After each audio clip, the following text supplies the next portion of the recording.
ఉగాది అంటే ఒక కొత్త యుగానికి ఆది. ప్రకృతి పొలికించే వసంతకాలం. మన తెలుగువారి నూతన సంవత్సరం. పురాణాల ప్రకారం ఈరోజే బ్రహ్మదేవుడు ఈ అనంతమైన విశ్వ సృష్టిని ప్రారంభించారు. కాలగణన మొదలైన పవిత్ర దినేది. ఉగాది అంటేనే ఉగాది పచ్చడి. ఇందులో ఉండే 6 రుచులు మన జీవితంలోని 6 భావోద్వేగాలకు సంకేతం. 1. బెల్లం. తీపి మన జీవితంలోని సుఖ సంతోషాలు. 2. వేప పువ్వు. చేదు మనం ఎదుర్కొనే కష్టాలు.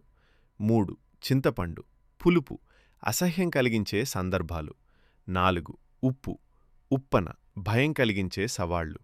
5. మిర్చి కారం మనలోని కోపం. 6. మామిడి ముక్క వగరు కొత్త అనుభవాలు ఆశ్చర్యాలు. ఈరోజు పంచాంగ శ్రవణం చేయడం మన ఆచారం. రాబోయే ఏడాది మనకి ఏ ఫలితాలిస్తుందో తెలుసుకుంటూ కొత్త ఆశలతో అడుగులు వేస్తాం. జీవితంలో కష్టసుఖాలను సమానంగా స్వీకరించడమే ఈ పండుగిచ్చే గొప్ప సందేశం. మీకు మీ కుటుంబ సభ్యులకు ఉగాది శుభాకాంక్షలు.